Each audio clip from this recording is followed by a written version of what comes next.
Welcome to the Legal AF podcast at the midweek. I'm Michael Popok, and standing in for Karen Freeman Ignifilo is one of our other co-anchors on Legal AF, Lisa Graves. First, Lisa, thank you for stepping in and doing the show with me tonight. My pleasure. Happy to jump in and help. And what a great show, not only because Lisa's here, but we got Marc Elias, democracy docket, litigator of all things voting rights, maps, databases. He's in the courtrooms. He runs an amazing organization called Democracy Docket, and we're going to have some exclusive briefing with Marc coming up right after a couple of other major topics today. Just to do our rundown, we're going to do E. Jean Carroll, or as Judge Kaplan has said, pay up, Donald Trump. You owe her $5.7 million for having sex abused her. She's waited long enough that it is time for him to do equity and pay the judgment. And so, no, he did not stay it to allow Donald Trump to run to the Second Circuit. And the Second Circuit is very unlikely to stop the payment. But when I get Lisa back, one of my favorite lines in the opposing paper by Donald Trump's lawyers, he's currently represented by Alina Habba's old law firm. Mm-hmm. One of my favorite lines is, E. Jean Carroll has said she's going to give all the money away. So I'm irreparably harmed because I won't be able to get it back if I'm able to convince 9 members of the Supreme Court to change their mind in a week. Right, Judge? No, not exactly. And I love that comment because E. Jean Carroll was on with me almost a year ago to the day. And she said, I'm going to give all the money away.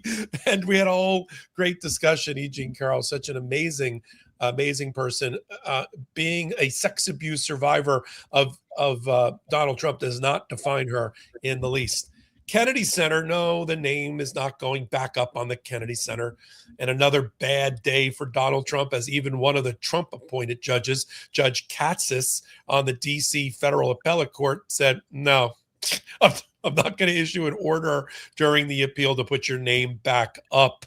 And we'll go over all the good reasons why, including the major one that the Trump administration, the Department of Justice often forgets, which you're taught, I don't know, the first or second week in law school, or at least when you get to moot court board.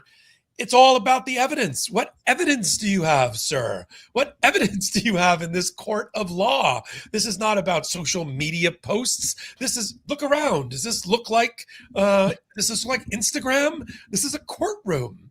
They constantly forget it, and it gets them into trouble. And then we're going to have a Marc Elias teach-in about voting and databases. It seems like every day, some people might be thinking, is this a repeat episode? Donald Trump loses again about voting databases. Donald Trump loses again about trying to get election worker data. Has not stopped him from writing nasty letters to election workers, wagging his pointy finger at this bony finger at them. But I think Marc's a great person to kind of bring it all together, where we are as of July the 8th in America on these issues. As we're 1 week away, July 8th also marks a countdown of sorts, 7 days until Todd Blanche, remember him, is up for confirmation with a hearing before the Senate Judiciary Committee. And Lisa Graves will be great for some insider view of some of these issues on Capitol Hill.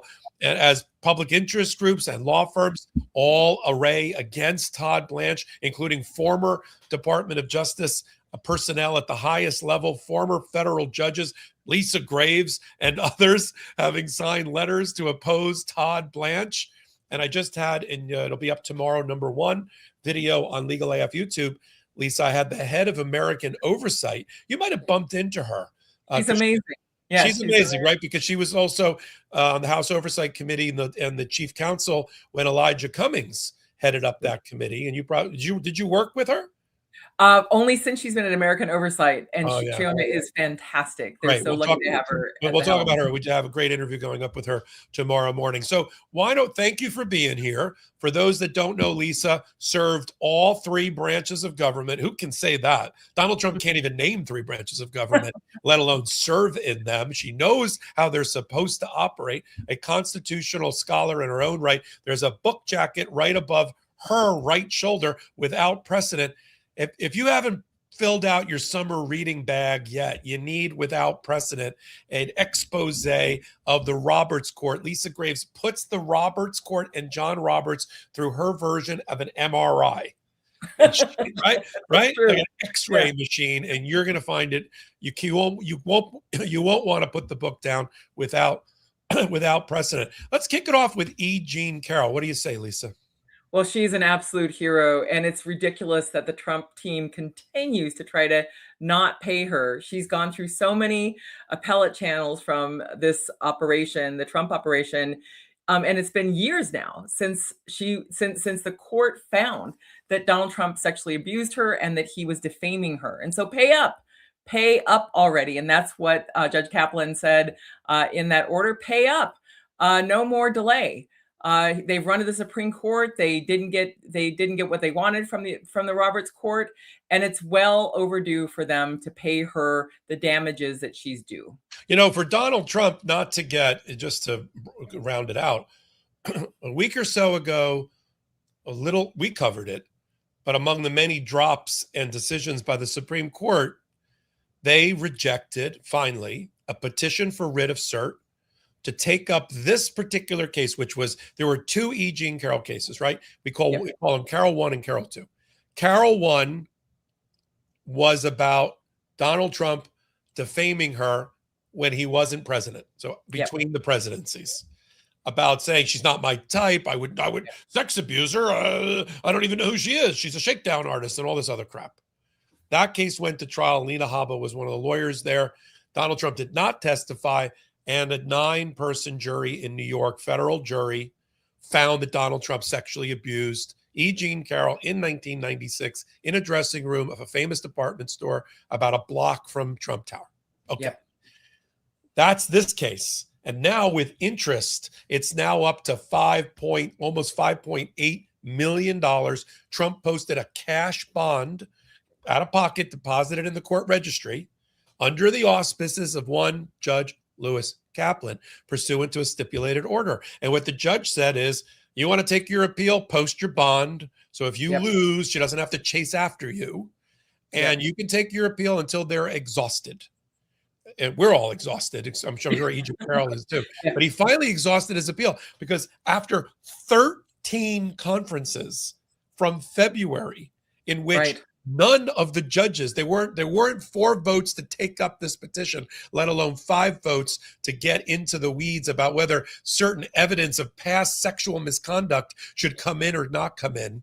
And finally, they rejected it. And not one of the MAGA 6 dissented. Not even Thomas. Not even 2 people who have had sexual abuse allegations.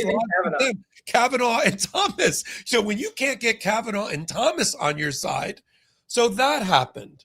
So, okay, time to pay up. Oh no. Trump files a motion for reconsideration and rehearing. You just lost 9-0 a minute ago. You think they're good? What's the basis for reconsideration? So he must win no matter what. And and in the middle of that, after the Supreme Court rejected his demands, they went to E. Jean Carroll's lawyers and said, will you consent to a delay?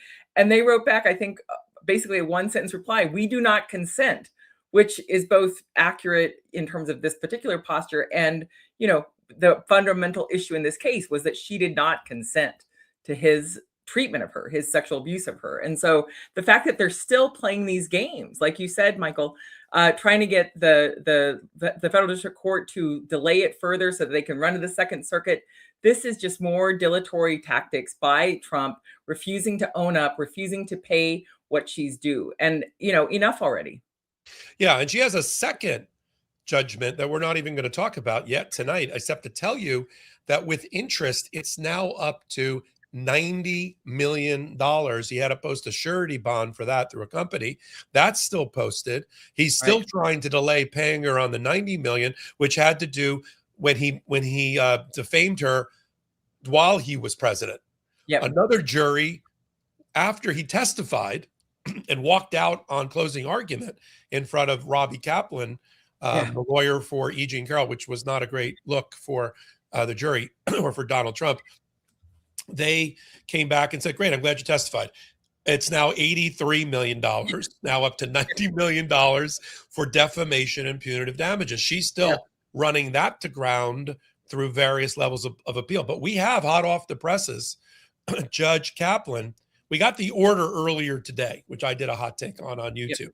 An order which just was an order of a disbursement, if you will, telling the clerk to disperse in sort of plain, simple, declarative, emphatic, judge-like sentences. But we got the order. And let me read to you from the order where the enough already comes from. This is on first page, Lewis Kaplan, judge. More than 3 years ago, a jury returned a verdict against defendant for $5 million for sexual abuse and defamation. The judgment was appealed. Defendant posted a $5.5 million bond with the court to secure payment of the judgment. In due course, the judgment was affirmed on appeal. That was by the Second Circuit.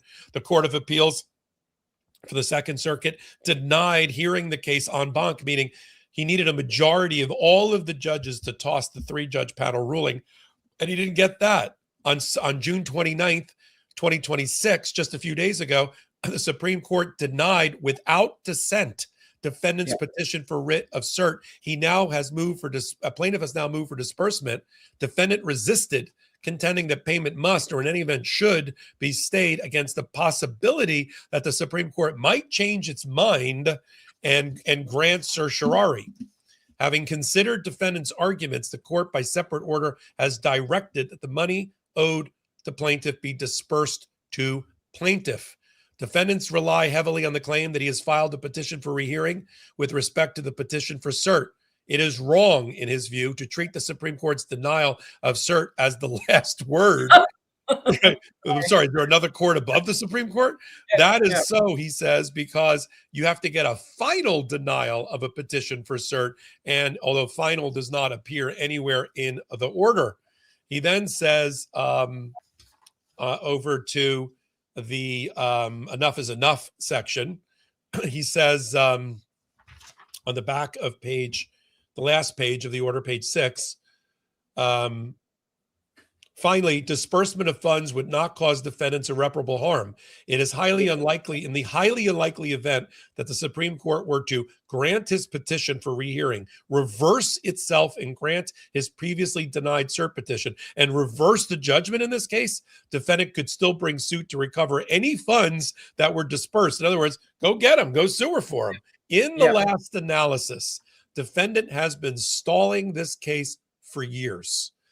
This is Judge Kaplan. A jury unanimously concluded that he sexually abused and defamed plaintiff and awarded her damages accordingly. The judgment on that verdict has been upheld. En banc rehearing has been denied. The Supreme Court has denied cert without dissent. It is time for him to do equity and pay the judgment. So ordered. Lewis Kaplan, United States District Court judge.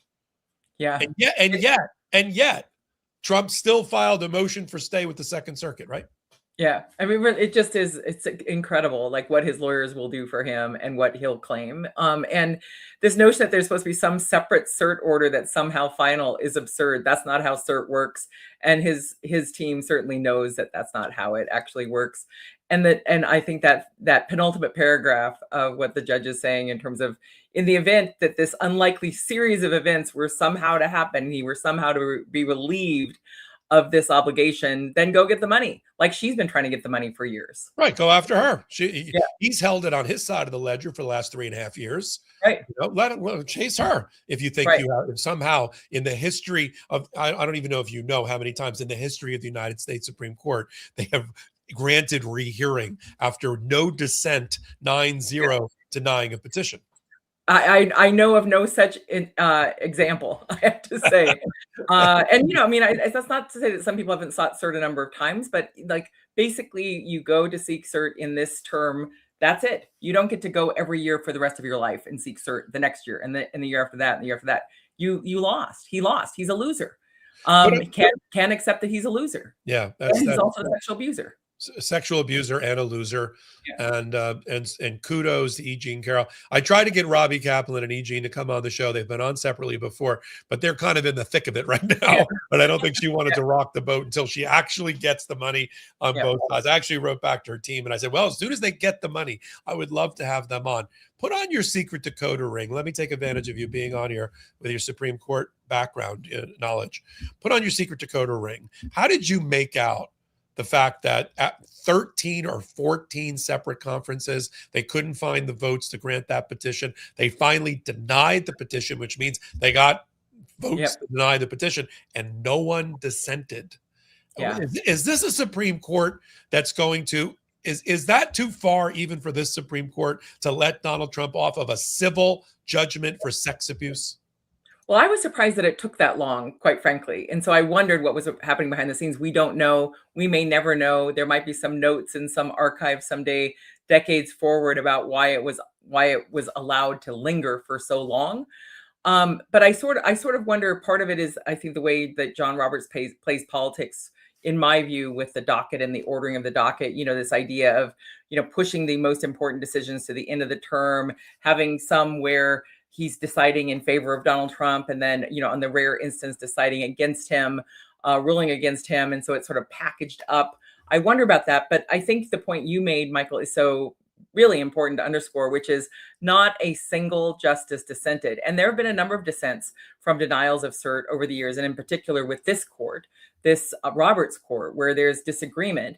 But when you look at the numbers, right, the Republican appointees have the numbers. It's a 6-3 court. You only need 4 to grant cert. It's the rule of 4 that's been around for quite some time. And they couldn't get 4 of the Republican appointees to go along with Trump or stick their necks out. Maybe there were 3, who knows? And if they couldn't get a 4th, they weren't going to risk it or have their reputations tarnished. But the fact is that not only did they deny cert, but as you point out, not one of them said that there was any merit to his claims, that there was any real heartburn over denying this in terms of actually stating some basis why their colleagues should have granted cert for him. And so he lost. He lost flat out, like it was just a flat out loss, not a close case. Yeah, you can't, right. There's no lemonade to make. Right.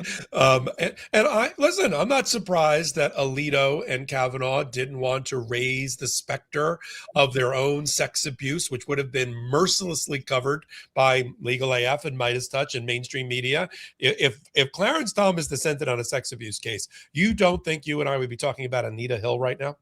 You don't think we would have been talking about Dr. Blassie right now about Kavanaugh? I think we would. Exactly. If Thomas or Kavanaugh had decided to stand up for him after Trump stood next to Kavanaugh, despite the very compelling evidence that Dr. Christine Blasey Ford gave, after the Republicans stood by Clarence Thomas, despite the very painful and graphic testimony that was given against him by Anita Hill, the Republicans, have stood by some of these sex offenders, and obviously Donald Trump is an adjudicated sex abuser. But in this instance, those justices did not go along with him, nor did Alito, who doesn't have that kind of scandalous background, but has certainly demonstrated his right-wing bona fides, both when he was a lawyer and as a judge, and his willingness to basically serve Trump and aid Trump at almost every turn, but not this turn. This was the bridge too far. Absolutely. And listen, we don't blow smoke or sunshine here. The Democrats have a Plattner problem in Maine over sex abuse. How many women have to come forward to say that they were sexually abused, attacked, or raped by a candidate before the Democrats will say, hey, I think it's a good time to separate from him? I mean, I think now it's just a matter of moments for Graham Plattner. What is he saying? He might be on the ballot, but okay. He better just get off. Yes. I mean, he just according to our producers, he's dropped out. So, which is good. I heard they brought in the heavy guns, including apparently political operatives for Mayor Mandami down in New York, who try to find an exit strategy for Plattner. For a party that sent Al Franken packing as a senator because he had a picture when he was a comedian that they didn't like, about some whatever it was. He was joking with another comedian on a plane, and we had no problem throwing him to the wolves and out of the Senate. This guy, are you kidding me? I mean, we got to be consistent in our values, shall we? Yeah. Just Yeah. no. I agree. I Yeah. agree. And also, like, I just think we need to not have this sort of, I don't know what the pollsters behind part of this or the people who help prop him up, but you need people who actually have been really vetted, who have served, I think, in some capacity, in some elected office, to show that this isn't just sort of a flavor of the month, some sort of overcorrection in some pollsters' view of the elusive voters that he's going to somehow appeal to. And the lack of vetting here, and in some other instances I've seen over the years, is just really, it's really disappointing, quite frankly. But hopefully, hopefully the next person who comes forward for this Senate seat will be properly vetted. There's a lot of debate that needs to go forward about Susan Collins, about the Democratic candidate, about what Maine stands for, about, who they want to lead, who they want to represent them in the Senate. And this situation is, certainly a moral disaster and also a huge distraction. He needs to get out of the way. Yeah, and he has. I think that's the breaking news. I think in the last few moments he has. Oh, good. Well, great. I was testing right above your head, but not in real life. There is a Oh, the scan scan. to listen code. For those that are wondering, we're trying to increase the downloads. It's on the other side. The downloads for Legal AF. Scan that, hit the download, make it really simple. Hey, oh my God, look at this. We're putting lots of things up on the screen, which I like to see. So good news in the E. Jean Carroll case. What a lovely, dignified woman. I really enjoyed interviewing her. And in fact, we were trying to make arrangements.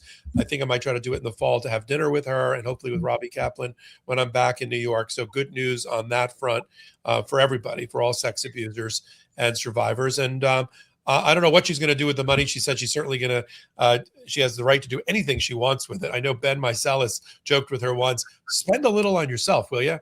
But she doesn't see it that way. She's a very happy person. That abuse did not define her, except as an advocate against it in her own way. She said she's in her 80s. She said to me in an interview, a good plate of fettuccine is basically all I need. In my pups, my dogs. Right. I'm like, right. And she didn't do it for the money. She didn't sue him for the money. She didn't do it for the money. See, Trump can't understand that because he only does it for the money. So he can't understand somebody of character and high moral fiber. Right? Exactly. Totally crazy. Totally crazy. Instead, he's busy wasting our time in the Department of Justice's budget, trying to get things like his name back on. I mean, it's like he spends money. Like this is a phrase I remember from my grandmother, like a drunken sailor. Yeah. Like our money, like a drunken sailor. Apologies it really is. to all drunken sailors. Yes, exactly. I'm sure there's some nice ones out there. But in this instance, it's like this just willingness to spend our money, to spend our resources. Every time the Justice Department is involved in defending him in one of these ridiculous claims, it's a case that they're not actually bringing and putting resources in to actually defend the real public interest. It's like it's a wasting and squandering of our resources for his vanity. It's absurd. But with this Department of Justice, maybe that's not such a bad thing because they're untrustworthy. I have a new name. Have you heard my new phrase for them? Now, what is the new phrase? Oh, they're the wholly owned subsidiary of Trump, the Trump organization. Oh, yes. Yes. Yeah. I mean, I think that's accurate. Yeah. Commerce Department, Treasury Department, and Department of Justice are wholly owned subsidiaries of the Trump organization. Period. Yeah. Period. Yeah. Well, and that's true. And it's also been made possible because John Roberts has used Trump to impose this extreme and outlandish theory of unitary executive theory, this really terrible, destructive aggrandizement of presidential power.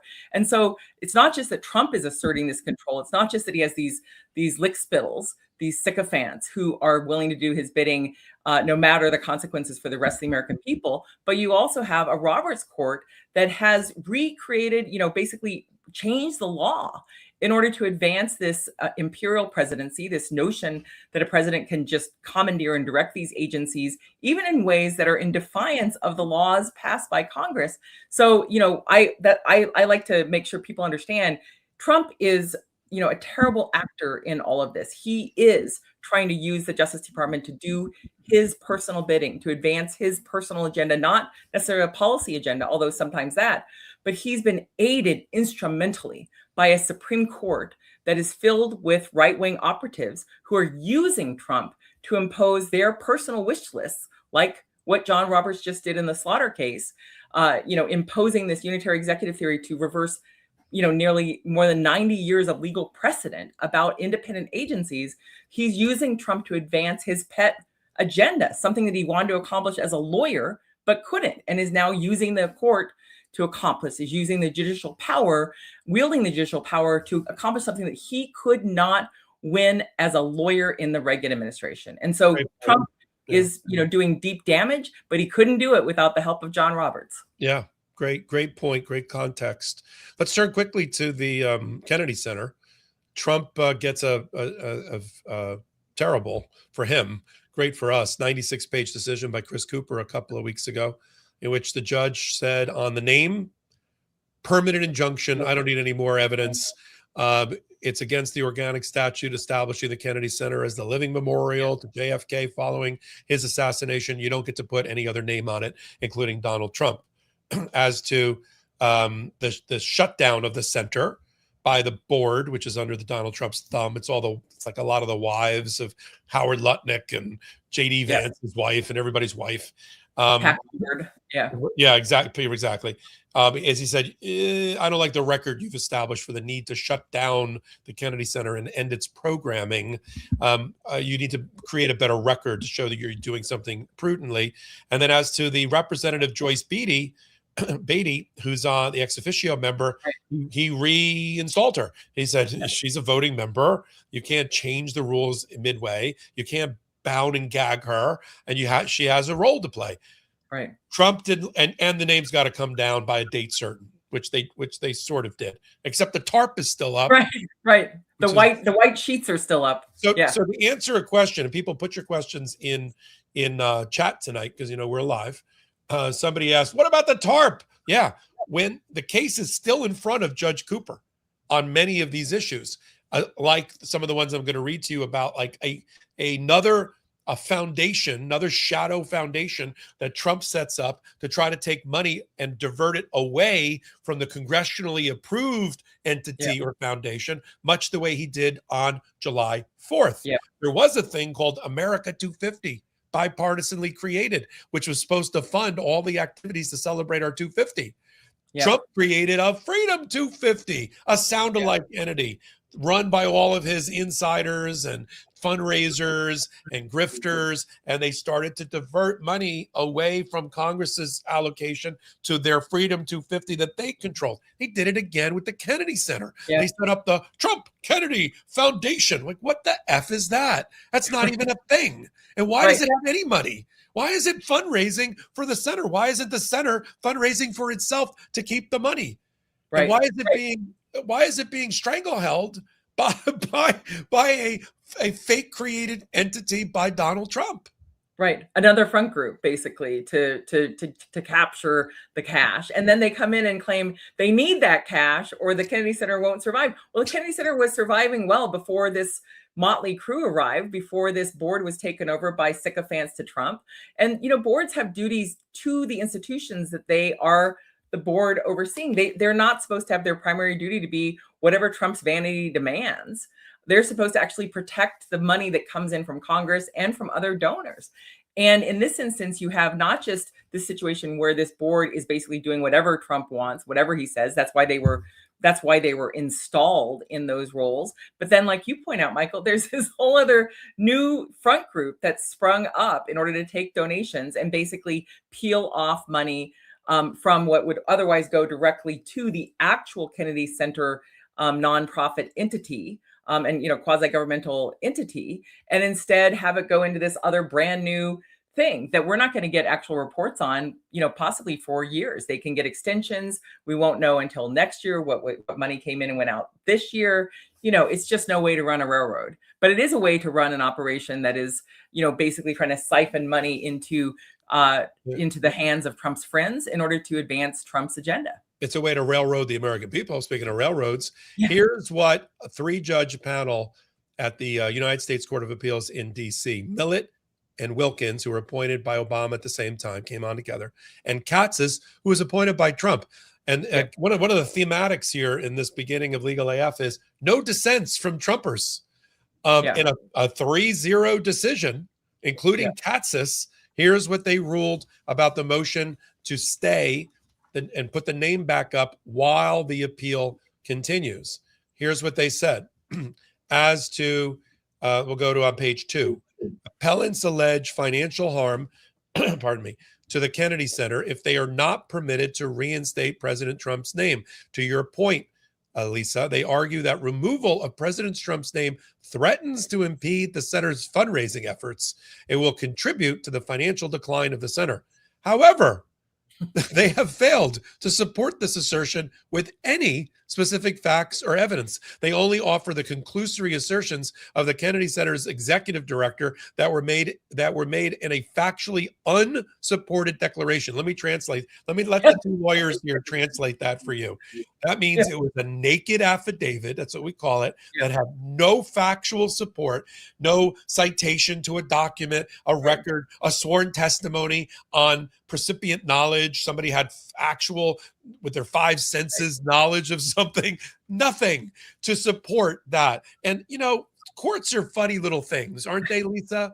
They like a declaration to have facts. They really like when you swear to a declaration at the bottom with the notary seal and everything, that what you said was true, and also that it was based on actual facts. Let me put it this way. All bullshit is left at the courthouse steps. As soon as you walk through the mahogany or whatever doors of a courtroom with a judge up on a bench wearing a robe, that's the ultimate bullshitometer. Okay. Yeah. And if you don't have the facts and you can't prove it with the evidence, you're not winning the motion or the trial. Yeah, I mean, and that's exactly what we saw over and over from Trump's lawyers during the 2020 election. Rudy Giuliani making these grandstanding statements in front of, Four Seasons, not the Four Seasons Hotel, but the Four Seasons, lawn service or whatever. Landscaping, right? Landscaping. How could I forget this? It was such a moment of great, cosmic beauty. But the fact is that when you would actually go into court where they would require, actual evidence, he just kept losing. And it wasn't because he's a bad lawyer, although, I think there's a case to be made for that. It was that there were no actual provable facts. It was just a bunch of conspiracy theory, nonsense, opinions, and fever dream stuff from some of these right-wing operatives about the election. And when the courts are faced with those sorts of claims that aren't based on facts, it's the job of the courts to rule based on the facts. And so that was that order is very interesting, the way that the court put it in terms of having this affidavit that has no facts. Citing back to Judge Cooper's own finding, because that's what trial courts do, finding that there is no proof that current or future donations hinge on President Trump's name being on the building. I would think it's quite the opposite. Third, this is their third comment. Third, the appellants argue that a new entity named the Trump Kennedy Center for the Performing Arts Foundation. Hold that point for a minute, because Judge Cooper's not going to be happy that there is a Trump Kennedy Center for the Performing Arts Foundation, which I believe violates his order in any event.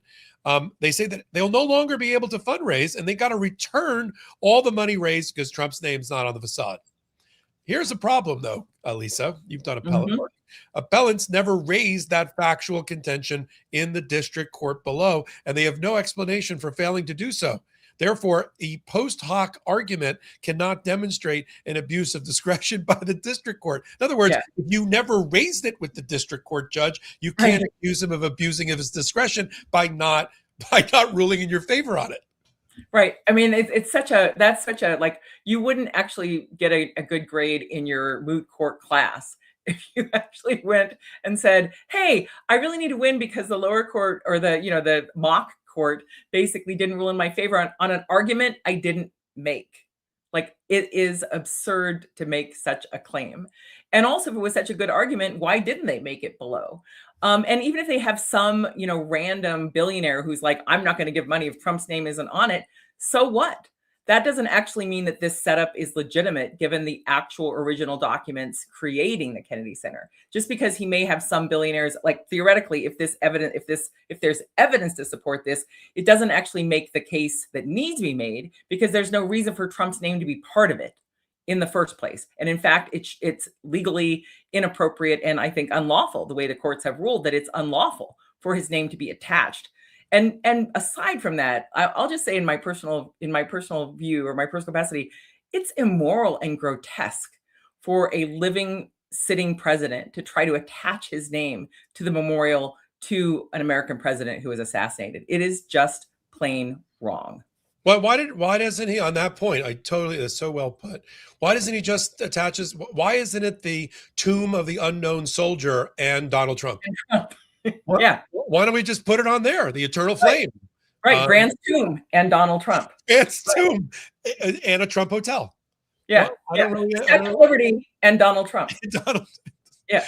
Why does he listen, we dodged a bullet on the Gulf of America because it could have been the Gulf of Trump. Well, based on rulings on slavery plaques that should be posted in Philadelphia, is the next thing going to do? You're going to pry Emma Lazarus's poem off the base of the Statue of Liberty and replace it with an ad for Trump hotels? I mean, like, seriously, this is the problem when even courts give him a little bit too much leeway. But I'm so glad you're here today to bounce these ideas around with. When we come back, we're going to have Marc Elias, who's waiting patiently in the green room, to join us to update our audiences about all things voting rights, lawsuits, the long string of uninterrupted losses by Donald Trump's Department of Justice in cases involving our election integrity. And he's not just talking about it as a commentator or the runner of the great democracy docket, but he's a litigator, trial lawyer, has his own firm, and he's in the trenches doing this work. You're going to really enjoy Marc Elias. So many different ways to support what we do here. If you appreciate this kind of content, you're here, you obviously appreciate it. We've got a few thousand people here with us tonight. One of them is to download. Where's that download thing? Yeah, go download the audio for Legal AF. We're Webby Award winning. We're one of the top law and politics, if not the top law and politics podcast. But we still need your help, need your love. And it's simple. Everything I'm going to talk about here is absolutely free. I do my work, and so does Lisa on Legal AF YouTube channel, which is 12 different videos every day, fresh videos, amazing contributors, court accountability action, Adam Klasfeld, All Rise News. We've got the ACLU regular contributors. I just did if you're interested, I just hosted actually 2 Supreme Court roundtables, one for court accountability action, and last night for the American Civil Liberties Union. Something you're not going to want to miss. When you hear Anthony Romero, one of the longest serving heads of the American Civil Liberties Union, talk passionately about what we can do in the audience and in the community to defend democracy, it's going to get you all jazzed up. Go watch it. It's over under the live tab for Legal AF YouTube channel. We also have a Substack. Sure, we do. Legal AF Substack. You want to be there. I do a live report every day. I just did one today with Adam Klasfeld. I call him windswept Adam Klasfeld. He's got great hair. It's out in front of the Milwaukee Federal Courthouse, stepping out from the Judge Hannah Dugan sentencing. And we did a quick exclusive for our audience on our Substack channel there. So we've got all that going on. And then I don't know if you know, Lisa, you probably know this. I founded a firm dedicated to our community, law firm, about 1.5 years ago. Frankly, exclusively to our community. I think all of our clients have come from the Midas Touch and Legal AF community. It's called the Popok firm. What else would I call it? And I think we have a little ad campaign for it here. There we go. Brand new website, same tireless fighters. Use the QR code. If you've been injured, negligence of others, catastrophe that's turned your life or those of your family members upside down, come to the Popok firm. I've got amazing trial lawyers in all 50 states. I stand behind it. And I really was created for this audience, not in mind, but for this audience. So I really appreciate all that you do. Lastly, we've got sponsors. Some of them have been with us since the first day 6 years ago. Some of them are new, picked by Jordy and me, along with codes and discounts that are for our audience. They know what we do here. They appreciate our audience. And let's take a quick break for them now. Look, the magnesium, it's something most of us lack. And if you're taking that drugstore variant, you're still not getting the full picture. Industrial farming, chronic stress, and everyday aging all make it worse. Most supplements only use one form of magnesium, but magnesium comes in many forms that support your body in different ways. That's why you need to try Qualia Magnesium Plus. It combines 10 bioavailable forms of magnesium with more than 70 trace minerals for comprehensive full spectrum support. Sleep deeper, think sharper, recover faster. Support muscle strength, a steadier mood, and balanced energy metabolism. It's not just a sleep supplement. Oh no, it's a full body magnesium system built for modern living so you can feel your best every day. Since adding Qualia Magnesium Plus to my routine, I'm feeling easier recovery from workouts and a calm, more centered wind down at night. It's been a supportive addition to my daily wellness routine. Experience the most trusted magnesium for purity, potency, and performance. Plus, it's non-GMO, vegan, and gluten-free, making it a choice you can feel good about. Go to qualialife.com/legalaf for 50% off. And here's a bonus. Use the code LegalAF for an additional 15% off your order. That's QUALIA life.com/legalaf and then use code LegalAF. Thanks to Qualia for sponsoring this episode. Running a business means you're always reachable until you're not. And the moment you miss that call, that text, that follow-up, a competitor is the one that picks it up. That's why today's episode is brought to you by Quo, spelled Quo, the business phone system built so you never miss an opportunity. I like that Quo keeps all your calls, texts, and voicemails in one place so anyone on your team can see the full conversation history and respond quickly. And when you're unavailable, Quo's built-in AI agent can answer questions and even book appointments so you're not losing potential customers after hours. Money is on the line. Always say hello with Quo. Try Quo for free plus 20% off your first 6 months when you go to quo.com/legalaf. That's QUO.com/legalaf. Some of those ads were done so long ago, I didn't have a beard.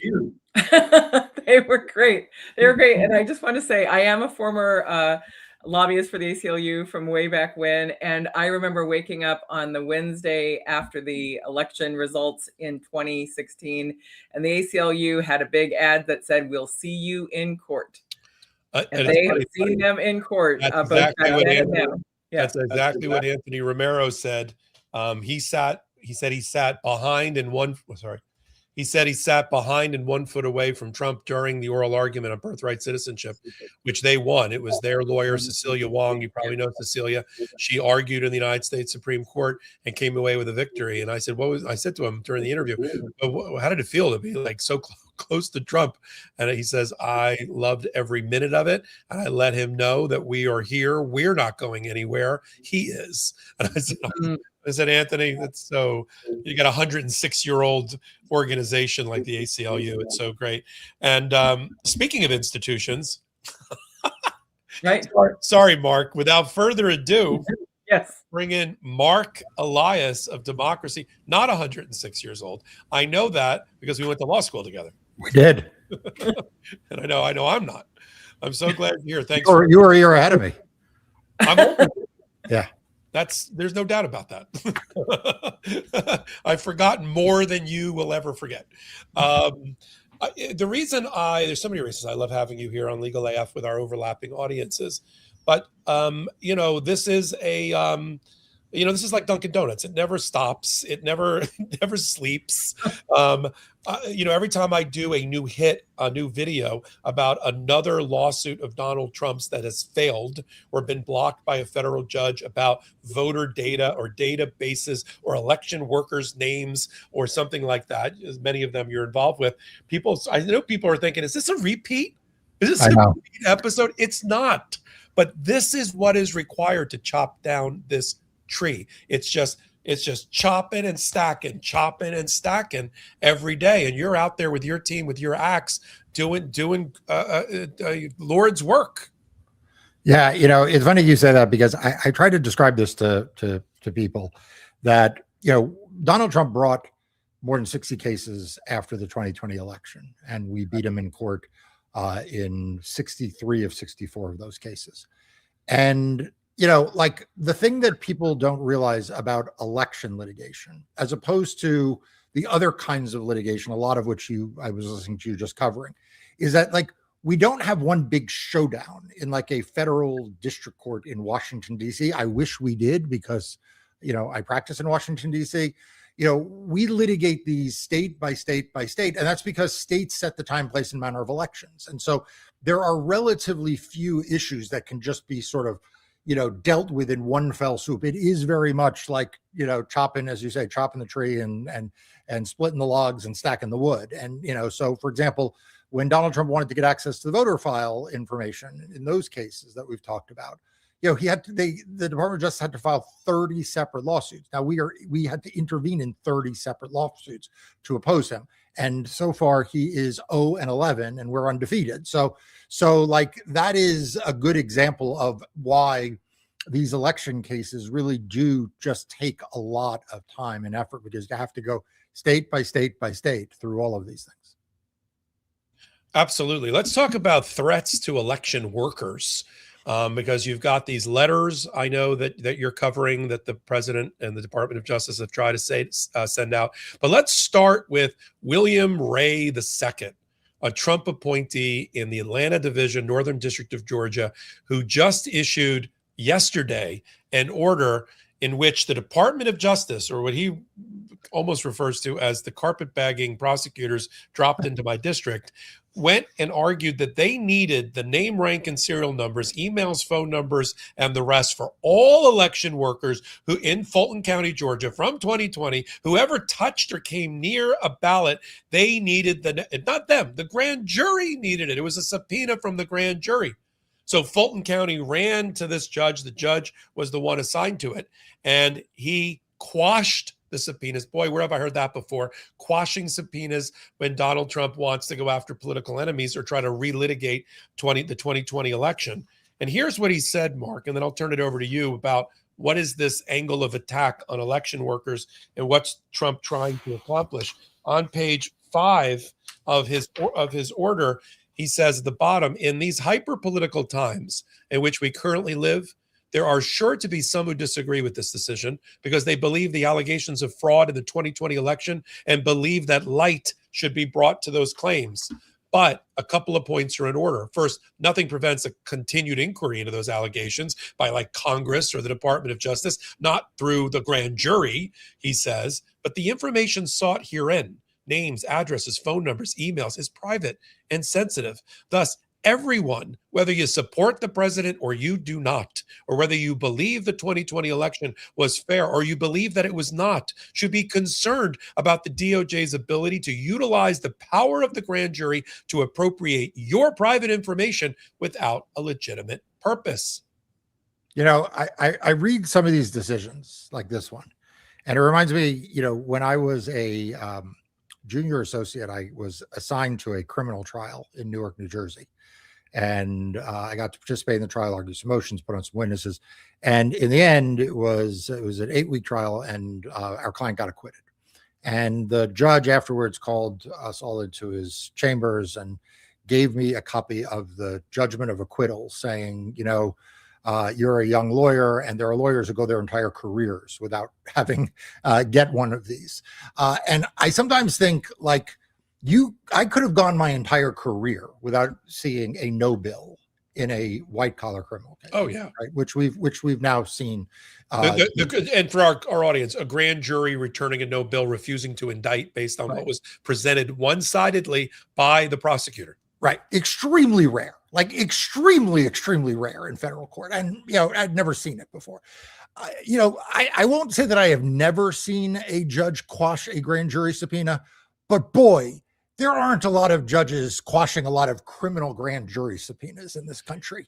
And yet here we are, you have, as you point out, a judge appointed by President Trump during his first term, who has quashed this grand jury subpoena. And we're just continually to show these instances of just extraordinary overreach. I mean, I know you've no doubt covered the various cases where they've had to dismiss the indictments for essentially prosecutorial misconduct themselves. The Department of Justice standing in a well of a courtroom telling a judge they need to dismiss the indictment that they just received because of some sort of misconduct or false testimony or false fabricated evidence.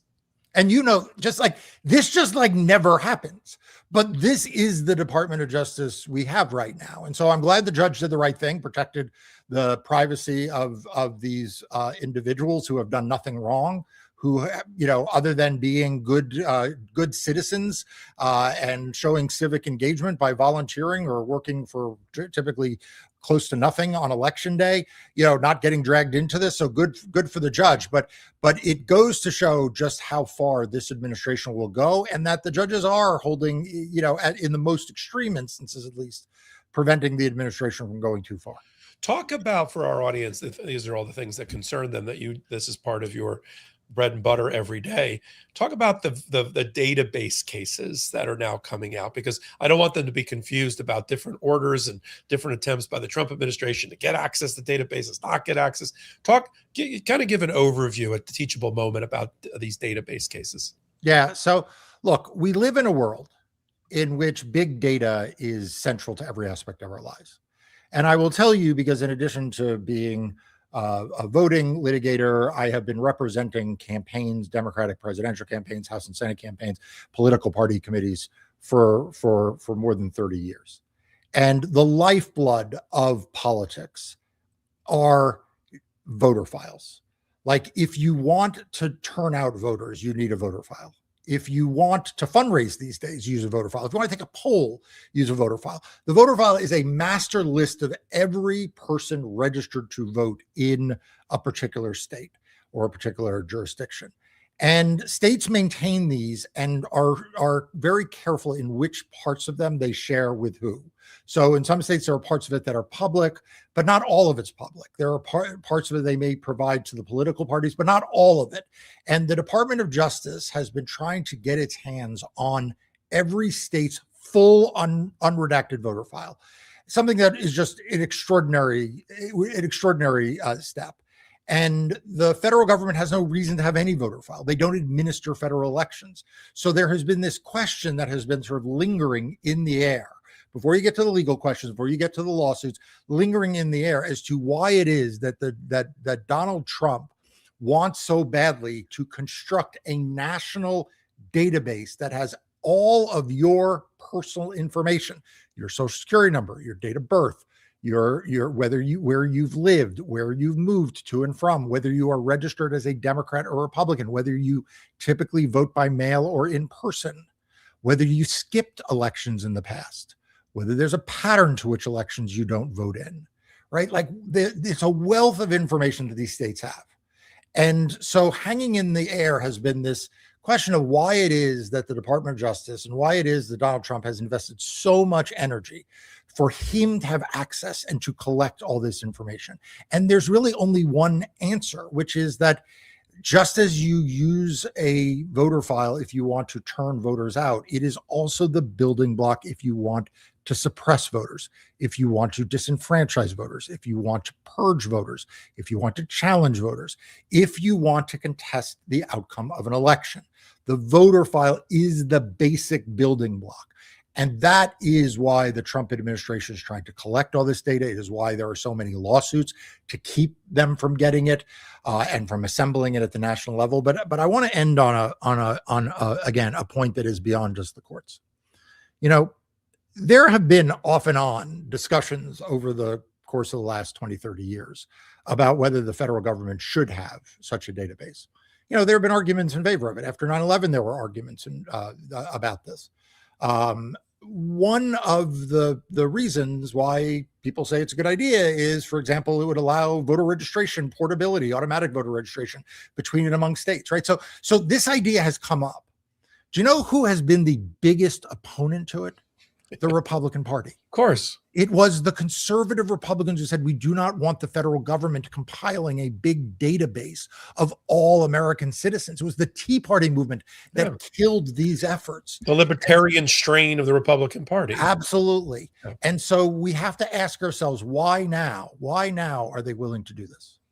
Lisa, let me turn it over to you, because I know that you've got some great insight here as well, and I think our audience would like to watch you and Marc. I'm sure the ACLU has been against the collection of this data, by the way, from the beginning. Yeah, 1000%. Go ahead, I Lisa. was going to say, yeah, I worked on some of the Patriot Act reform efforts where we were aligned on the right and the left against 1-800-Big Brother, of having all this data going into the federal government, not from the voter files, but just in general, to be able to work in this country and have the government decide whether you are who you say you are. You know, someone in Washington denying you the right to vote and have no time to appeal, or the right to employment, have no real basis for appealing in the real time way. So I, go back to those days. But I was going to ask, I guess, to say one thing and ask another thing, Marc. One is this whole issue of the effort to access the names of these poll workers in Georgia. It's not just in the abstract, right? This comes in the aftermath of a $148 million verdict for Ruby Freeman and Shay Moss for how they were smeared by Rudy Giuliani. That were, their actions as poll workers, lawful actions, counting the votes, where they were basically called out and their lives were threatened as a result of the way their names being out there was weaponized by the right. So I just wanted to make that note. Yeah, we know two people that are in that list: Ruby Freeman and her mother, Shay Moss. Yeah, no, that's absolutely right. And I think that we can never forget that the price is oftentimes borne when we see these doxing efforts, when we see these intimidation efforts, and when we see the tactics that Donald Trump uses. They oftentimes go after not just the James Comeys of the world and the Tish James, the people at the top who have resources, but oftentimes they try to go after people who they think can't defend themselves, and who, as you say, they can, in the case of Giuliani, they can defame. I do want to say, by the way, on the Giuliani thing, because I heard you in the lead-in, I was very careful, and I'm always very careful to try to be generous with the lawyers who we are up against. They have clients. They don't necessarily choose their cases. They don't always, make what I think are the strongest arguments, but I try to be charitable. Rudy Giuliani was not a competent lawyer. Okay, let me just tell you something. He didn't just have a bad case. I was hoping you were going there. He didn't do a good job. Yeah, that's been my view, but I just, I pulled back at the last minute to say, look, I don't know, but seems like he didn't have the facts. Yeah, he was like a really good parking lot lawyer and not such a good courtroom lawyer. And yet all of those people from what was referred to by that came out of the Jan 6 committee, Team Crazy, captained by Rudy Giuliani and Sidney Powell, they're all back in some way, or ones that were so crazy that they weren't even allowed on the first team, like Joe DeGeneva or his wife, or Joe DeGeneva is down in Florida now, as far as I can tell, running in your neck of the woods, as far as I can tell, running a criminal investigation. He couldn't even make the varsity squad for Team Crazy. And yet here he is. And who's the guy? You know him well. Who's the guy that's inside as some sort of special employee who's in charge of election integrity, a huge conspiracy theorist and election denier? Who's the guy that's inside? He's the guy who was on Bannon. The FBI agent used him to support the other case where they grabbed the voting data and the machines in Fulton County based on this guy. It'll come to me later. But the good news is you're not dealing with that guy because you're in the courtrooms. Let me go over one more thing with you on it. So you've got a couple of things. You've got this new thing that Gavin Newsom is coming up with, right? Yeah. Where he's going to criminalize anybody that tries to take away ballots. At the same time, you got Trump on the other side, who's threatening to cut anti-terrorism funding unless people turn over the data and federalize the elections, despite what the Constitution says. What do you make of all of this as people are leading into the poll? We're counting down here. Summer's halfway over at 4th of July. We're going to be talking midterms soon. Absolutely. We are talking midterms. Look, I think that the end of the Supreme Court term in June, and then obviously you have the July 4th holiday, but then, after that, you're kind of like in the fight, we're in the beginning of the end period here of the midterm election. So the midterms are fully engaged. I think a couple of things. I think number one, Governor Newsom and other Democratic governors are trying to do the things they think they can do now to protect elections this fall.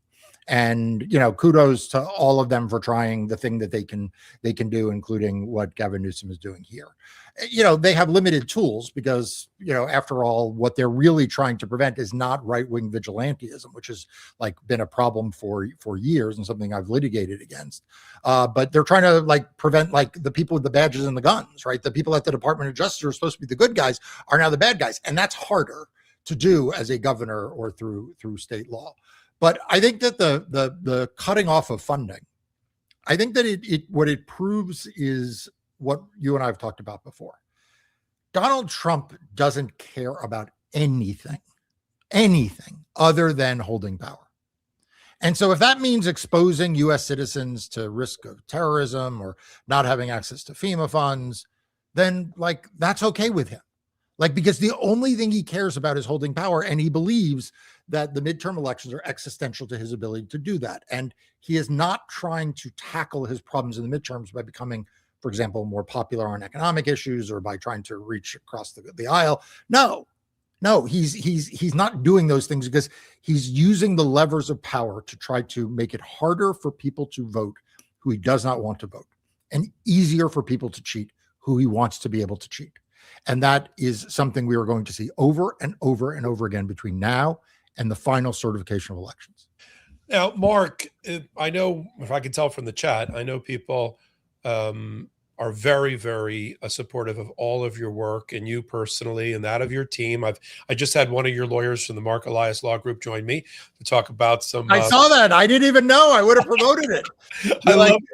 It was my first one. I broke through. I got the guy behind the guy. You did. I said, "You're the brains behind." I actually said it to embarrass. Let's be honest. You're the brains behind the operation, right? For this case. But my audience often says, "All right, I want to follow what Marc does. I want to help the firm. I want to help these cases. What can I do?" And many of them are not lawyers. What can I do to support Democracy Docket or your work? What would you commend to them? Look, I started Democracy Docket in 2020 to be a information, news, and analysis site that is focused just on the fights for free and fair elections in court. And so if you are not already signed up as a subscriber, go to democracydocket.com and sign up now. There are free options. There's a premium membership for $10 a month. Either way, welcome to the community. I'm sure we have a lot of overlap, but I'm sure there are some people who haven't yet signed up for Democracy Docket, so go do that. Absolutely. And then to be frank, I have a lot of different sources from what I start my day with, but at the top of the chart is going on Democracy Docket and seeing what you think is important, curating for me what I need to know and then what I need to communicate to my audience. If I see it there, I'm thinking, I'm going to be doing a video on that any minute now. So I really do appreciate you putting it all in one place as a clearinghouse of information about all things elections and votings and campaigns using your great experience. Marc Elias joining Legal AF as a special guest. Really appreciate you being here and being so generous with your time, Marc. Anytime. I always look forward to coming back and talking to another Duke Law alum. Thank you. Go Blue. Hey, you just lost half your audience. I know. I'm sorry, guys. Sorry, everybody. All right. Thank you, Marc Elias. Lisa, it was great, right? Did you know Marc from the past?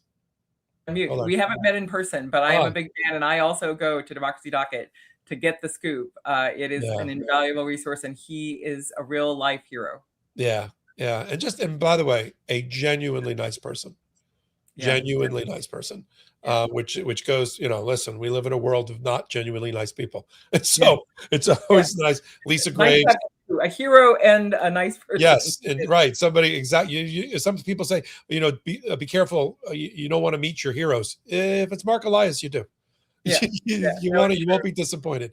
So I really do appreciate him taking time, and we're trying to build our overlapping communities together. And that's one of the nice things about independent media, especially sort of where we sit, is because we're so supportive of each other. You don't see that, like on mainstream media, you don't see one host bragging about another host show, especially if it's on another network. Right. You never see. With one exception. The only exception, right, was when the late night comedians rallied together. Oh yeah. That was the exception. Yeah. And they all got fired afterwards.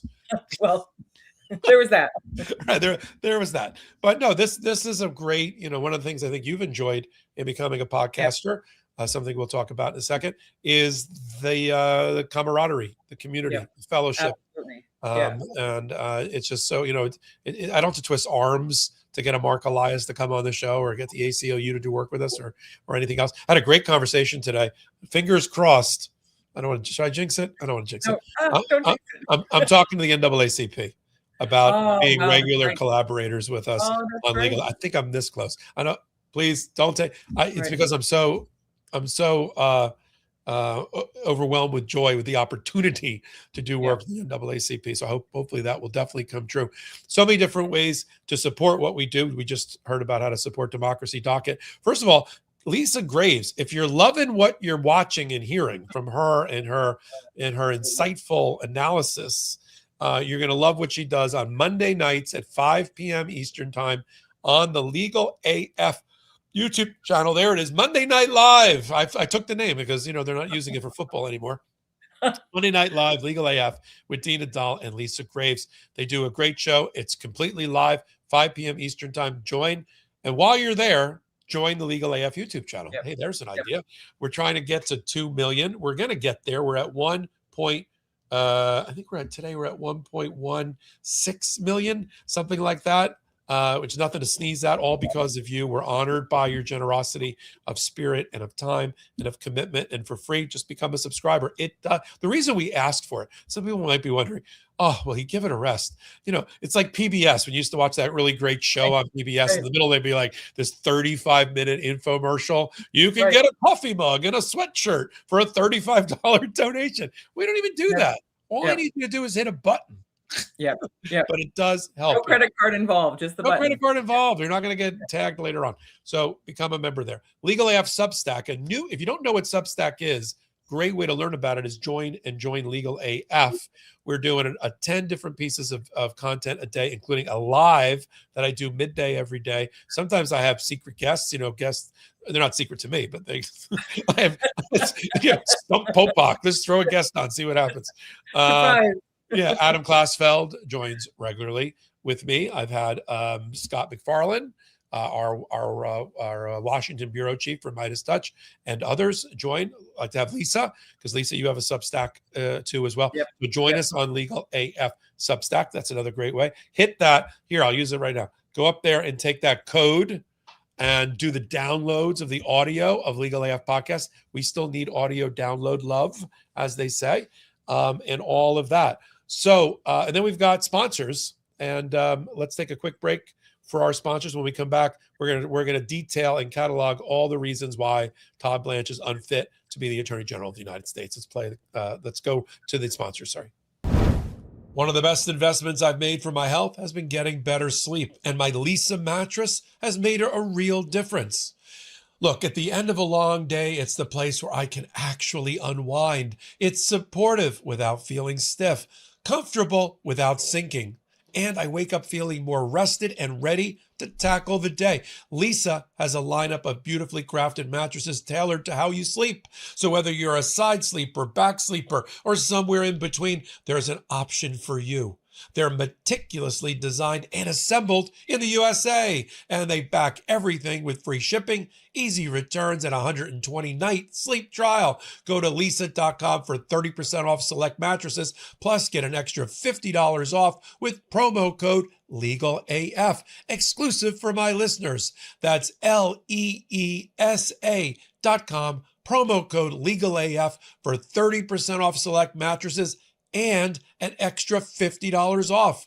When you use our code, you're supporting our show. Lisa.com, promo code LEGALAF.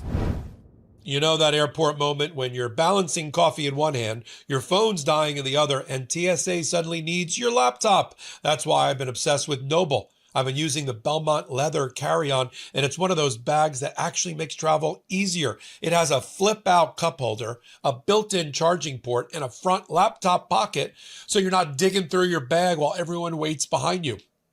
The 360-degree wheels glide effortlessly, and I love that it's zipperless. It locks shut with a latch system that can't be pried open. It looks sleek, minimalist, and totally first class, even when you're not flying first class. Plus, every suitcase comes with a 100-day money-back guarantee, free 3-day express shipping, and a lifetime warranty. Noble gives you real travel peace of mind, security, design, and convenience all in one. Upgrade to luggage that looks better, lasts longer, and travels smarter. Head to nobletravel.com for up to 46% off your entire order. That's NOBL travel.com for up to 46% off after you purchase. They'll ask you where you heard about them. Please support our show and tell them our show sent you. I am so glad we're back. I took time to look at the chat. It's 99% supporters of Legal AF, of Lisa Graves especially, occasionally of me, and a couple of trolls. I appreciate the trolling. Because, to the algorithm, it's just another number. It's just another person who's watching. So, bring your whole family is what I say. But I think we got a pretty good thing going on here, and I really do appreciate everybody's generosity of time and spirit. Let me turn it over to you to kick off Todd Blanche. Next week, a week from today, we'll have it up live stream on Legal AF YouTube. We've got, although day one, I think it takes more than one day, of Todd Blanche's confirmation hearing in front of the Senate Judiciary Committee. He's got a body of work that he has to defend. I'm not talking about when he was in private practice. Whatever he did representing Donald Trump and criminal defense lawyer and leaving it and all of that, that's all water under the bridge.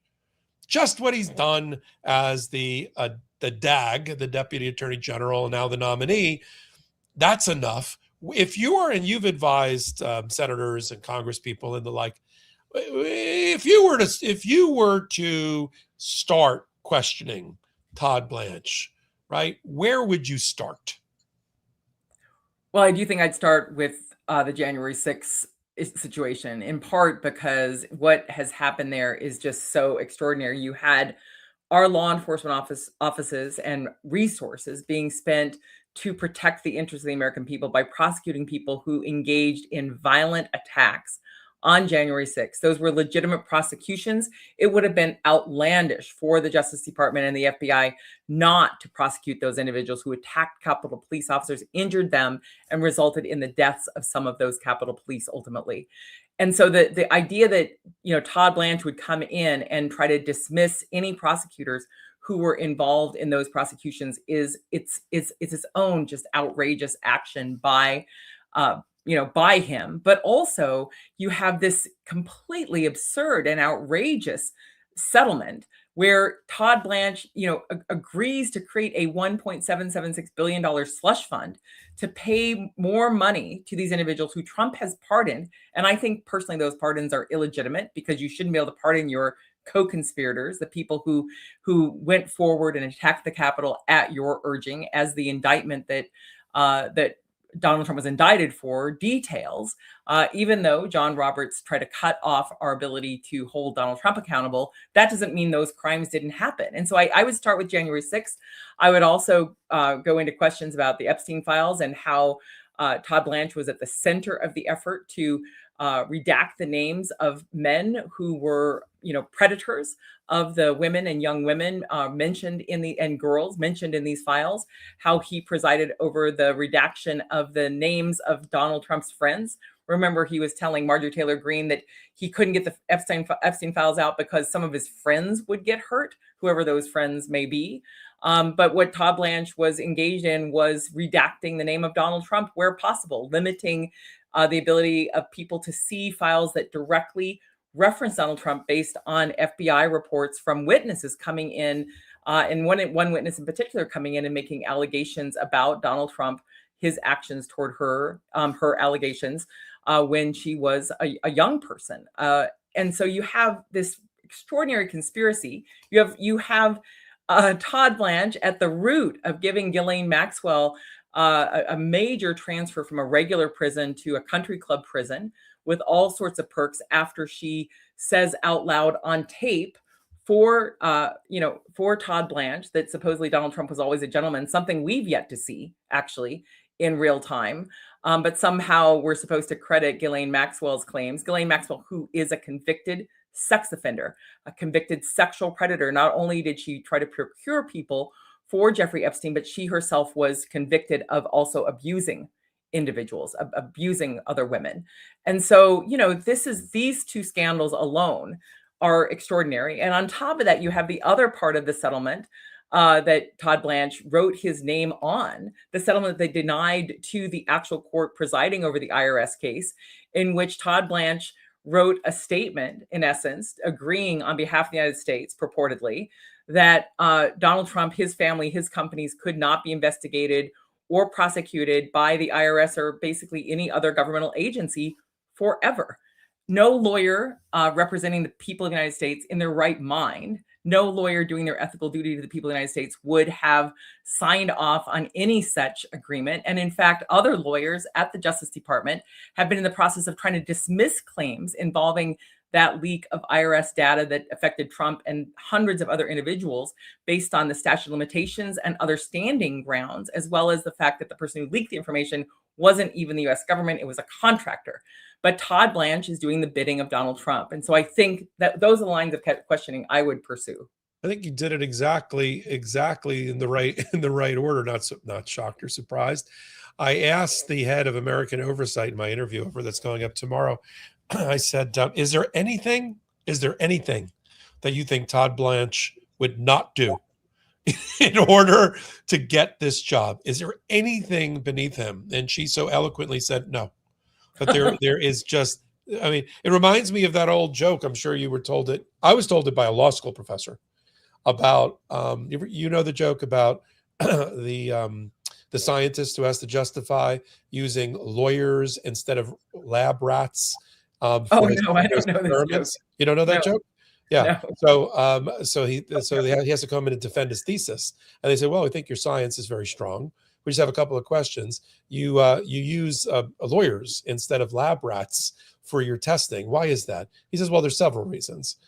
One, he says, I don't have to worry about my teaching aides becoming emotionally attached to the subject matter. Oh, dear. That's one. This was told by a professor of law to other young law students. That's one. Secondly, lawyers are more plentiful than rats. And third, there's just some things that rats won't do. Oh, dear. Well, and I appreciate that joke in its own way. But let me just say, to your original point of what he did before he became the Deputy Attorney General and what he did since, I think that that's a really good distinction. And it's also the case that I don't think he really ever stopped being Donald Trump's lawyer. Maybe technically he did. He became the Deputy Attorney General. He was confirmed. He never should have been confirmed to that job. But when I looked back through the questions for the record around his nomination to be Deputy Attorney General, there were a couple things that I thought were important to note. One is he wasn't just Donald Trump's criminal defense attorney. He said in one of those answers that he represented Donald Trump on a number of other civil matters, but he has never enumerated what those civil matters were. Well, one of them was E. Jean Carroll. Right. And yet you have the Justice Department involved in trying to investigate her purportedly now, right? And he is the acting head of the Justice Department. And then on top of that, there's this other fact that sort of got left behind in, the kind of the fray of Bondi becoming AG and him becoming deputy and all the other stuff that was happening. But when I looked at his questions to record, he said that he left the big law firm Cadwalader to primarily represent Donald Trump in April of 2023. And he said that he estimated that he worked on average 70 hours per week for Trump from the time he started until January 2025. So in that 92-week period, he worked possibly 6,400 hours for Donald Trump up through the time that he became the Deputy Attorney General. And I will just raise this question. I don't know the answer to this question. When he was asked how much he was paid, he wouldn't say. He said he was paid a regular rate. If that were $1,000 an hour, that would be like $6 million. And it wasn't $1,000 an hour. And it wasn't $1,000 an hour. And in the middle of this, Todd Blanche moved from New York to be nearer to his the man he was kissing the ring of, to be near to Mar-a-Lago. And in 2023/2024, he took out a mortgage on a house worth $1 million to $5 million, a 30-year mortgage at a pretty high interest rate, 8.5%. Now, I say that as someone who, looks at the interest rates for mortgages. And I'll tell you, if you were taking down $6 million for this fabulous representation of Donald Trump, I bet you'd buy your house in cash, and you certainly wouldn't get it at an 8.5% interest rate. So my question is, how much of the job he was rewarded with at the Justice Department is part of the payment for what he did before he became deputy attorney general? If you find what Lisa Graves just did on the fly of her assembling this Rubik's Cube in real time fascinating, then you're going to love everything that Lisa Graves does with True North Research and Court Accountability Action, because this is the kind of stuff they do every day. Go on Court Accountability Action under the playlist on Legal AF. See all of their work. Lisa does a lot of videos on her own. They follow corruption wherever it hides, from the Department of Justice through the federal courts up to the United States Supreme Court. And they tell you about it. As I only half joked, they put this through a MRI, whether it's John Roberts' court or anything else. And the way you do it is, there are many reasons I enjoy being your friend, but your intellect is, I like to surround myself with people who are smarter than me. And you are certainly in that category of people that are smarter than me. And I really do. No, you are so smart, Michael. It's a joy to be on this show with you. It's so wonderful to be part of this Legal AF community. And thank you for that lovely, lovely compliment. That was so generous of you. This is what you do. You're like the kid in the corner that solves the Rubik Cube in like a second. Like, look, it's all the same colors on one side. Like, what? What did you just do? I can't actually solve a Rubik's Cube, I'm going to confess. You can? I cannot. No, all right. Well, you do, but you do. I have other skills. I have other specialized skills, as they say. The only thing I will add on to the things that need to be covered by people that you and I know well, you even better than me, Senator Whitehouse from Rhode Island, and Cory Booker, and Senator Blumenthal, and the rest, is this entire other body of work that about the complete destruction of the integrity of the Department of Justice. Yeah. How many? Marc was being kind about never in my lifetime, never in anybody's lifetime, has a Department of Justice had to go to a court and dismiss indictments by admitting and confessing fraudulent, suborned perjury testimony and fabricated documents or evidence. And I don't mean just like once, like, oops. Right. I mean like on a regular basis. Example, the U.S. Attorney's Office in Chicago. Okay. Yes. How many times have prior, you've been around as long as me. How many times have prior Department of Justices been on the receiving end of an order dismissing an indictment for vindictive prosecution? Yeah, I can't recall one. And so never. It's this is all laid at the feet of Todd Blanche. You did the Epstein files. How many times has a court started criminal contempt proceedings against the Department of Justice or its client, the Trump administration or any administration? Zero. How many times have courts? We have a court right now, and I think, based on exquisite timing, right in my backyard in Miami, Judge Williams has not yet been heard from about whether fraud on the court has been perpetrated on her by Todd Blanche and Donald Trump's lawyers. I think she will time that sometime this week, just in time for the inquisition of Todd Blanche at the Senate Judiciary Committee.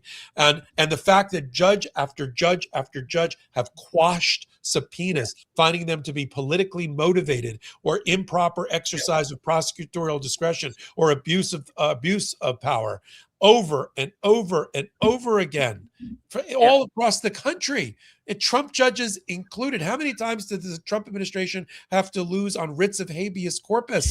10,000 times before. 10,000 judges can't be wrong. How many federal judges former federal judges and state judges have to yoke together to file motions and briefs? Complaint. Right. How many thousands of alumni? Let's talk about that. Did you sign a letter? I did. I signed the letter. I'm one of the more than 1,000 former Justice Department officials who are demanding that the Senate not confirm Todd Blanche. I'm proud to have joined that letter. It's a bipartisan, transpartisan, nonpartisan letter of former DOJ lawyers who have come together to say that Todd Blanche is unfit to serve as the leader of the Justice Department. And that letter, I've never seen a letter like that wide, that deep, with that many people crossing so many different administrations ever. And I spent, a number of years as the chief counsel for nominations for the Senate Judiciary Committee and have tracked the nomination process quite closely. That letter itself is unprecedented. And then on top of that, you had the complaint filed about a week or two ago in the New York, with the New York bar, an ethics complaint against Todd Blanche for not fulfilling his job as an attorney to put the interests of the United States of America first, to defend the interests of the American people first, and not, pursue the sort of the cause of the American people zealously versus Trump. And that complaint was filed by public interest groups along with more than 100 former state and federal judges, retired judges, who rarely, until this administration, speak out publicly. In general, you do not see letters from judges like the one in your district down there in Florida saying, we think we're judges and we think a fraud was perpetrated on the court by Todd Blanche. He is embroiled in extraordinary scandal, and Trump is counting on the Republicans in the Senate, on the Senate Judiciary Committee and in the Senate, where they have a bare majority, muscling him through, even though he's already, in my view, the worst acting attorney general in U.S. history, and that includes Matthew Whitaker, who was briefly Trump's acting attorney general way back for a few weeks, maybe in the first Trump term. Who's worse, Todd Blanche or Jeff Clark for a few hours? Oh, yeah. I mean, Jeff Clark, who the wannabe or theoretical AG, right? He's terrible in lots of ways. And that, this issue is also joined with the fact that this Justice Department under Todd Blanche is trying to prevent state bars from holding Justice Department lawyers accountable when they breach ethics codes. And so they know that, even if Trump were to pardon them, even if Trump were to pardon Todd Blanche, if he were to have committed a crime, or if he has in some way that we don't know, or some other thing that's happened, the fact is that Trump cannot pardon people from their bar responsibilities. We know that with John Eastman, who was disbarred by the state of California for his role in helping or trying to aid Donald Trump in subverting the 2020 election. We know that John Mitchell, the attorney at the attorney general for Nixon, was not just convicted and served time for his role aiding Nixon illegally, but he was also disbarred. And so these lawyers who are working so closely to advance Trump's vendettas, who are subverting, in my view, the mission of the Justice Department, engaging in supporting these vindictive prosecutions, they are at risk of future consequences to their law license based on their activity. And that's why they're so desperately trying to say that the state bars, including the DC bar, should have no jurisdiction over anything they do while working for Donald Trump. Absolutely. I think I'll end it this way. I had a friend of mine who will remain nameless, who has a contact with somebody deep inside the Trump administration, somebody very close to him, who will remain nameless. And this friend of mine said to that person, that person speaking to the insider said to the insider, so what's the plan? Talking about the Trump administration. At the time, they were talking about Iran. But the remark back from the guy who sits next to Donald Trump was, there's no plan. We don't, there is no plan. It's Thursday. That's the plan. Right. Now, I knew that was true because we're watching an administration that not only flies by the seat of its pants, but operates a kleptocracy in real time. And so, of course, there'd be no plan. How could there be a plan? He can't even get the name of Iran right today. Right, it was Japan, the Islamic State of Japan, right? That was news to Japan, I'll have to say. The Islamic State of Japan. That's that's part. We got to print that up on merchandise. I support the Islamic State of Japan. You have to laugh or you'll cry. Right. I've said since the first Trump term, I lack the creative imagination for the numerous ways in which they just are incompetent and otherwise, not incompetent is a good one. Maybe I'll leave it there. I won't. But like it is like I can't write. You couldn't if you pitch this to Hollywood, they'd say this is too unrealistic. No. Who would believe this? You couldn't make you could not make a movie out of it. This is why the famous show on HBO Veep with Julia Louis-Dreyfus went off the air. They didn't do another season because they said we can't parody. We can't parody this. Right. Well, we got to get off the air. We're done. But you're right. You either laugh or you cry, and also just can't give up hope. That we have to prevail. The people of goodwill, people devoted to our Constitution, to our rights, to our freedoms. People devoted to equality and dignity. Like we cannot give in and give up. Here's how I'll leave it. Resignation is not an option, right?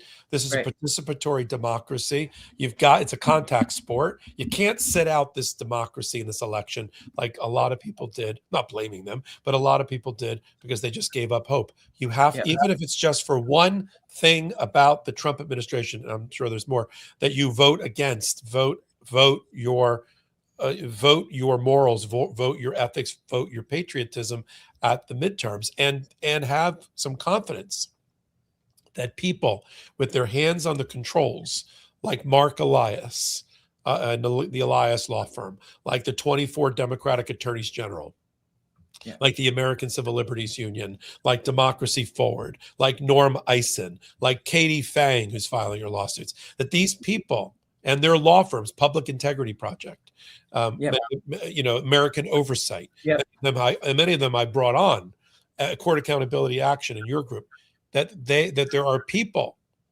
that from the minute they get their head off their pillow in the morning until they put their pillow, kiss their family or their pets or both, and put their head on their pillow at night, they are working for democracy, for us. And they feel, and I speak to them both on camera and off camera, they feel very, very confident in their ability primarily through the federal court system, but in other ways as well, through active protest and public outcry, which we hope we can harness here on Midas Touch and on Legal AF. They feel very confident that they will be able to defeat Donald Trump and his attempts to stop voting, interfere with voting, scare the crap out of people from voting, and the rest. I'll give you one example.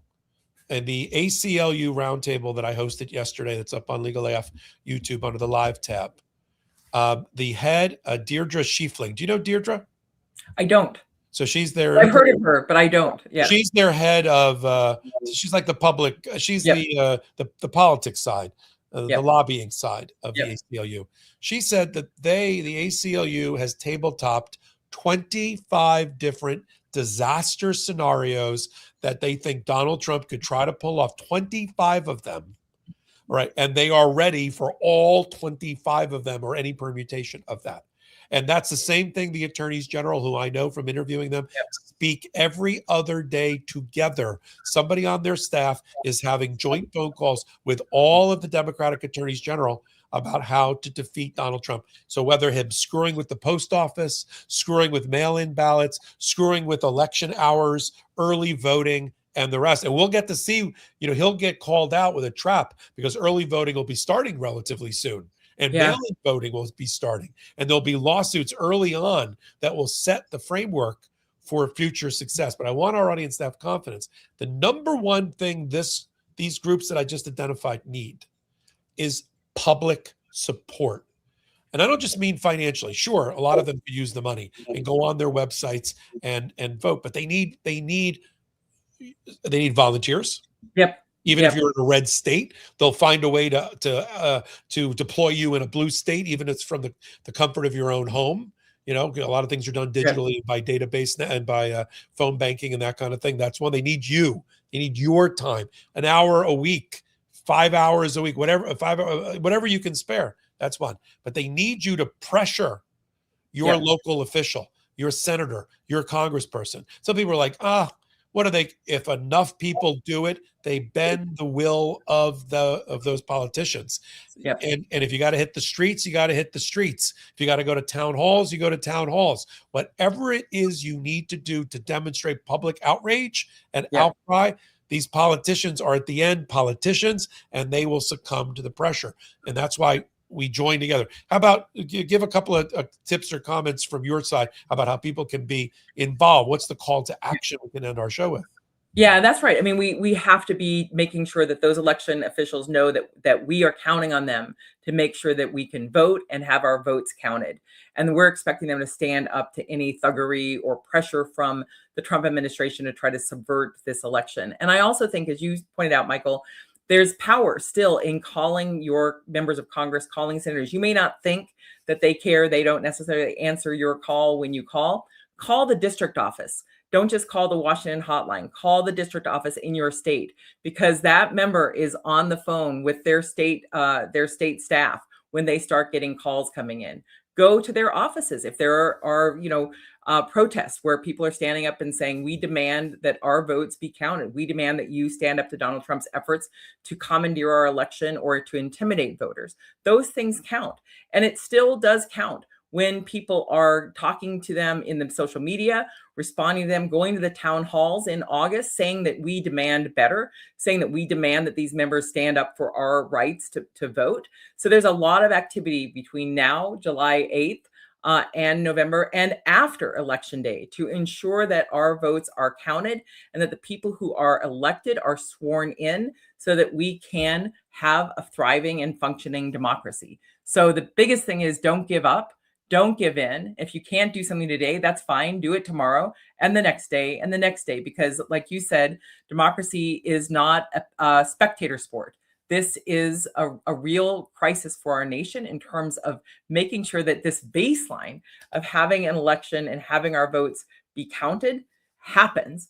And so it's up to us. It's up to us to insist that it be so. And I will say, I've got my hero over my shoulder, Frederick Douglass, and I'll paraphrase one of his famous quotes in which he said that the amount of injustice that people will endure is the amount that they'll put up with, and that those in power do not give in to requests. They only respond to demand.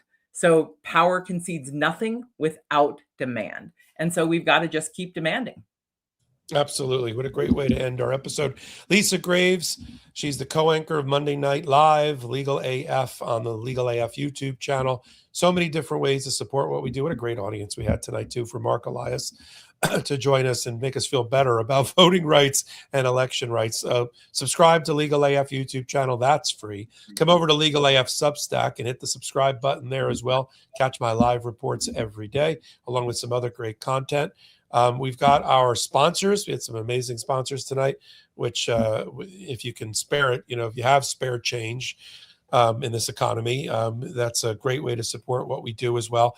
And then finally, for those that don't know, I founded a firm dedicated to our audience. It's called the Popok Firm. It's if you've had a catastrophic injury, or those in your life have had their life turns upside down and you've been injured in an accident or through the negligence of others, hit the free subscribe button, hit the QR code. You can also subscribe to the Popok Firm. You can tell it's been a long night. There's no recovery, there's no fee. I've got lawyers in all 50 states that work closely with me. And so come over to the Popok Firm, use that QR code, brand new website, same tenacious hard-nosed fighters for you at the Popok Firm. And thanks for being here. The programming note is great interviews that are coming up this week on Legal AF. I want to get Lisa back with me to talk about you signing that letter against Todd Blanche. Let's do that together this week. And then on Saturday, I'll be on with, of course, Ben Meiselas, my co-founder of all things Legal AF and Midas Touch. So until then, shout out to the Midas Mighty and the Legal AFers. Thank you.